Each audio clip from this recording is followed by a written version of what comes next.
بسم اللہ الرحمن الرحیم۔ السلام علیکم ورحمۃ اللہ وبرکاتہ۔ دوستو، پیش خدمت ہے رزق کے لیے ایک شہنشاہ وظیفہ،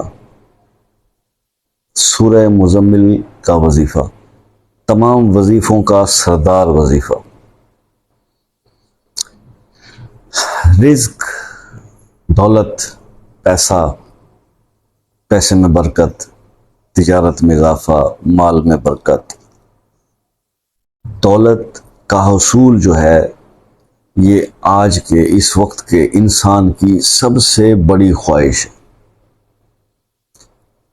اور مجھ سے جو لوگ رابطہ کرتے ہیں اس میں سے 90% بلکہ 95% لوگوں کا مسئلہ یہی ہوتا ہے کہ شاہ صاحب کو ایسا وظیفہ بتائیں کہ بس دولت ہاتھ لگ جائے۔ لیکن اس کے لیے میرا جو ان کو سمجھتا ہوں بات کو آج کل کا انسان یہ چاہتا ہے بغیر کچھ کیے، بغیر محنت کے دولت حاصل ہو جائے۔ ایک تو ہوتا ہے نا کہ آپ کوئی کام کر رہے ہیں، اس کام میں کچھ برکتیں ہو جائیں اور رکاوٹیں ہٹ جائیں، اور ایک ہوتا ہے کہ بس کچھ کیا بھی نہ جائے اور دولت ہاتھ آ جائے۔ ایسا ممکن نہیں ہوتا میرے دوست، ایسا ممکن نہیں ہوتا۔ انسان کو یہ کہا گیا کہ وہ اسباب کرے اور اس کے بعد پھر اللہ پر توکل کرے۔ ہمارا کیا ہوتا ہے کہ ہم جلد ہی حالات سے ڈسارٹ ہو کے صرف اللہ کے توکل پہ بیٹھ جاتے ہیں۔ اچھا ہے، توکل اللہ پہ رکھیں گے، اللہ کبھی بھی بھوکا نہیں مرنے دے گا، روٹی تو آپ کو مل ہی جائے گی، کھانا تو مل ہی جائے گا۔ لیکن وہ جن چیزوں کے لیے آپ پریشان ہیں نا، وہ ہیں آسائشیں، وہ دنیا کی وہ چیزیں ہیں جو ضروریات نہیں ہیں، جو آسائشیں ہیں۔ تو ان آسائشوں کے لیے میرے بھائی تھوڑا بہت ہاتھ پاؤں ہلانا پڑتا ہے، محنت کرنی پڑتی ہے۔ آپ اپنی ایفرٹس کیجئے، اور اس کے بعد یہ جو ہم آپ کو بتلاتے ہیں نا مختلف وظائف، کہ سورہ کوثر کا وظیفہ کر لیں، سورہ مزمل کا وظیفہ کر لیں، سورہ اخلاص کا وظیفہ کر لیں، ان تمام وظیفوں کے پیچھے صرف اور صرف لاجک یہ ہوتی ہے کہ یار مجھے تو اس بات پہ بلیو ہے کہ جس بندے سے رب راضی ہو نا، وہ پریشانیوں میں نہیں آتا۔ ہاں آ بھی جاتا ہے، پھر وہ آزمائشوں میں ہوتا ہے۔ پھر وہ آزمائش پہ اس وقت آتا ہے انسان جب اللہ کا بڑا پیارا بندہ ہوتا ہے نا، تو اللہ اس پہ آزمائشیں دیتا ہے، اور اللہ یہ بھی جانتا ہے کہ جب میں اس پہ آزمائش ڈالوں گا تو یہ چیخے گا نہیں، چلائے گا نہیں۔ وَقَالُوا إِنَّ لِلَّهِ وَإِنَّا إِلَيْهِ رَاجِعُونَ وَاسْتَعِينُوا بِالصَّبْرِ وَالصَّلَاةِ۔ وہ نماز اور صبر سے کام لے گا اور کہے گا کہ اللہ کی طرف سے آئے ہیں اور اللہ ہی کی طرف ہم نے لوٹ جانا ہے۔ اور پھر ایسے ہی لوگ کامیاب ہو جاتے ہیں۔ وہ مولا کائنات نے ایک بڑی پیاری بات کہی تھی، کسی نے پوچھا تھا کہ سرکار ہمیں یہ کیسے پتہ چلے گا کہ ہم پر جو مصیبت یا مشکل کا وقت آ گیا ہے یہ آزمائش ہے یا امتحان ہے؟ تو آپ نے فرمایا تھا کہ جو پریشانی تمہیں اللہ کے قریب کر دے وہ آزمائش ہے، جو اللہ سے دور کر دے وہ امتحان ہے،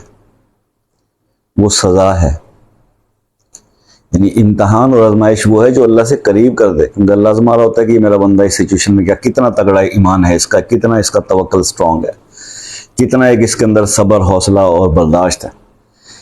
کہ یہ میرے دیے ہوئے تحفوں کو تو انجوائے کرتا رہا، میرے دیے ہوئے مال کو تو اس نے انجوائے کیا، اگر میں اس کو تھوڑی سی تنگی دے کے دیکھوں دین یہ کیا کرتا ہے، کیا میری طرف پھر رجوع میری طرف کرے گا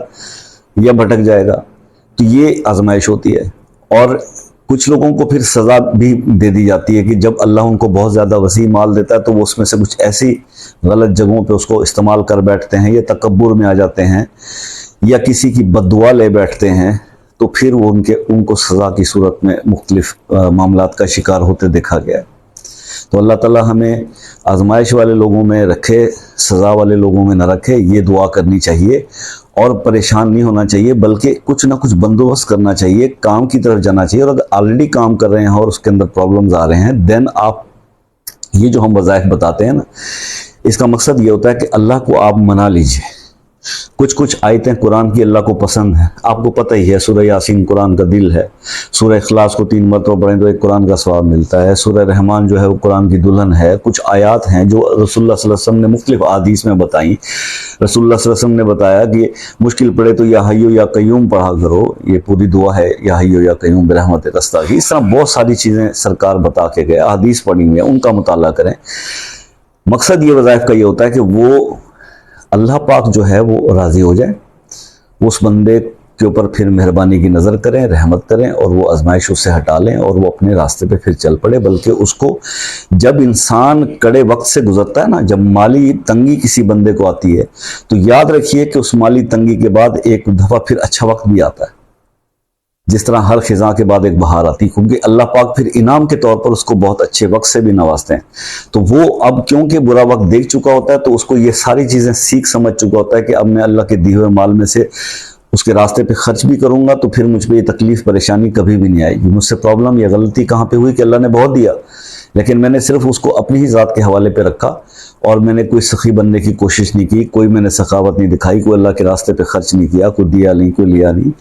تو یہ صدقات اور خیرات جو ہوتے ہیں یہ بھی بلاؤں کو ٹال دیتے ہیں۔ ہم مشکلوں اور پریشانیوں میں سٹک ہونے کے بعد اس طرف ہمارا ذہن نہیں جاتا کہ اگر ہماری جیب میں 500 روپے بھی کھڑے ہیں اور اس میں سے 200 یا 300 روپے ہماری ضرورت سے زیادہ ہیں تو وہ ہم آج ہی ابھی اٹھا کے کسی ضرورت مند کو دے دیں اور اللہ سے کہیں کہ یا اللہ پاک اس وقت میرے پاس یہ تھے جو میں نے تیرے راستے پہ دے دیے۔ رب خوش ہو گیا تو اسی 300 کو 3 لاکھ بنا کے واپس کر دے گا، یہ اسی کے پاس یہ طاقت ہے۔ خیر، میں آپ کو سورہ مزمل کا یہ وظیفہ بتا دیتا ہوں، فجر کی نماز کے بعد اس کو کرنا ہے، 11 دن کر لیں، آپ کو خود رزلٹ مل جائیں گے۔ نو ڈاؤٹ کہ اس کو میں نے جو سٹارٹنگ میں کہا یہ بہت شہنشاہ وظیفہ ہے، اور اس میں دونوں چیزیں آتی ہیں۔ سورہ مزمل حضور پاک صلی اللہ علیہ وسلم کے کو مخاطب کر کے، یہ ان کا ایک نام ہے مزمل بھی، تو یہ اللہ پاک نے یہ صورت اتاری جس میں حضور پاک صلی اللہ علیہ وسلم کو یہ بتایا کہ آپ زیادہ قیام نہ کیا کیجئے، کیونکہ حضور ساری رات نماز کے لیے کھڑے رہتے تھے، نوافل پڑھتے تھے، تو پھر ان کی طبیعت جو ہے وہ ان کے پاؤں پہ سوجن آ جاتی تھی۔ تو خیر، بات یہ ہے کہ اس کو آپ نے پڑھنا ہے صرف ایک بار، فجر کی نماز کے بعد صرف اول 3 بار درود ابراہیمی پڑھ لیں، پھر سورہ مزمل پڑھ لیں۔ سورہ مزمل پڑھیں گے جب آپ وستغفر اللہ پہ پہنچیں گے نا، آخر میں سورت کے اینڈ پہ، تو وستغفر اللہ پہ آپ نے 100 بار استغفر اللہ کو ریپیٹ کرنا ہے، بس اتنا سا کام ہے، ٹھیک ہے؟ تو آپ نے لاسٹ میں جب وستغفر اللہ کا لفظ آئے گا تو پھر آپ نے استغفر اللہ استغفر اللہ استغفر اللہ یہ 100 بار ریپیٹ کرنا ہے اور سورت کمپلیٹ کر لینی ہے، بس اتنا سا کام ہے۔ اور پھر 3 بار درود ابراہیمی، یہ آپ فجر کے نماز کے بعد شروع کریں۔ 11 دن کا یہ عمل ہے، 11 دن آپ بالکل خلوص سے، بڑی نیت سے، اور یہ سوچ کر کے یہ میں کرنے جا رہا ہوں، یہ اللہ کا کلام ہے اور میں بہت خطاگار گناہگار ہوں، بدکار ہوں، لیکن میرے رب نے اس جو مطلب مزمل ہی کا واسطہ دے دے نا، کیونکہ سرکار دو عالم صلی اللہ علیہ وسلم کا ہی نام ہے مزمل، تو آپ کہیں یہ سرکار کے واسطے اور وسیلے سے یا رب العالمین میرے دنوں کو بدل دے، اور یہ طاقت صرف رب کے ہی پاس ہے۔ جب آپ کوئی بھی عمل، عبادت یا کوئی بھی عقیدت والا کام کرتے ہیں، اس کے بعد جو اصل چیز ہوتی ہے وہ ہوتی ہے دعا۔ اس کام کے بعد جو آپ دعا مانگتے ہیں، that is the main thing. کئی لوگ یہ سمجھتے ہیں کہ بس وظیفہ کر لیا، شروع کرتے وقت نیت کر لی تھی، بس اس کے بعد دعا کی ضرورت نہیں ہے۔ نہیں، دعا جو اصل کام تو دعا ہے۔ جب آپ نے عبادت کر کے 20 منٹ 25 منٹ آدھا گھنٹہ آپ نے قرآن کی تلاوت کی ہے، کہ سورت کو بار بار پڑھا ہے، اللہ راضی ہوئے ہیں، پھر اللہ پاک سے اپنی مزدوری تو لے لیں،